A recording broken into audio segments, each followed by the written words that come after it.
বিদেশি বিনিয়োগ আকর্ষণ এবং জুলাই বিপ্লব পরবর্তী দেশের অর্থনৈতিক সংস্কার ও সক্ষমতা তুলে ধরতে আজ থেকে শুরু হয়েছে 4 দিনব্যাপী বাংলাদেশ ইনভেস্টমেন্ট সামিট 2025। রাজধানীর ইন্টারকন্টিনেন্টাল হোটেলে সামিটের প্রথম দিনে বাংলাদেশ স্টার্টআপ কানেক্ট শিরোনামে প্রথম সেশনটি অনুষ্ঠিত হয়। এতে প্রধান অতিথি হিসেবে উপস্থিত থেকে বাংলাদেশ ব্যাংকের governor doctor Ahsan H Mansur বলেন, নতুন উদ্যোক্তাদের মূলধন সহায়তায় 900 কোটি টাকার তহবিল গঠনের উদ্যোগ নেওয়া হয়েছে। রিপোর্টে আরও জানাচ্ছেন শফিউল্লাহ সুমন। জুলাই বিপ্লব পরবর্তী বাংলাদেশের অর্থনৈতিক সংস্কার ও সক্ষমতা তুলে ধরতে বাংলাদেশ বিনিয়োগ উন্নয়ন কর্তৃপক্ষ বিডার আয়োজনে 4 দিনব্যাপী এ বাংলাদেশ ইনভেস্টমেন্ট সামিট। সামিটের প্রথম সেশন আয়োজন করা হয় বাংলাদেশ স্টার্টআপ কানেক্ট শিরোনামে। দেশের স্টার্টআপের বর্তমান প্রেক্ষাপট ও ভবিষ্যৎ সম্ভাবনা নিয়ে মূল প্রবন্ধ উপস্থাপন করেন কনস্টেলেশন অ্যাসেট ম্যানেজমেন্ট কোম্পানির chairman Tanvir Ali. We are very grateful to the Central Bank Governor and his colleagues for recently issuing a circular that not just permits for overseas investment by startups, but more importantly allows for share swaps. And this gives us the opportunity set for us to consolidate capital cap tables for our investments and to provide a much more global and streamlined investment ecosystem that is on par with our respective peers.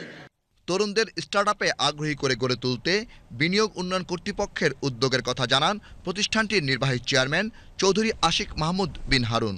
An ecosystem that is much easier for businesses to operate. So BIDA's role generally, I see this year, is primarily to reform and fix the investment climate and fix these many problems that a startup or an ecosystem player has in starting a business and then potentially raising funding from the global markets. অনুষ্ঠানের প্রধান অতিথির বক্তৃতায় Bangladesh bank governor doctor Ahsan H Mansur জানান, নতুন উদ্যোক্তাদের মূলধন সহায়তার জন্য 900 কোটি টাকার তহবিল গঠনের উদ্যোগ নেওয়া হয়েছে। We have decided that we'll be setting up a fund of about 800-900 crore from contributions from commercial banks, basically. And they will be the owner, equity holders of that fund, and the money would be only used for equity investment in promising startup companies. 4 দিনব্যাপী এ সামিটে বিশ্বের 50টি দেশের 500-রও বেশি এবং দেশি 2500 ছোট বড় উদ্যোক্তা অংশ নিচ্ছেন। শুধুমাত্র বিদেশি বিনিয়োগই নয়, এই সামিটের মাধ্যমে জুলাই বিপ্লব পরবর্তী বাংলাদেশের অর্থনৈতিক সক্ষমতা, সংস্কার ও বিনিয়োগ পরিবেশের কথা তুলে ধরা হচ্ছে।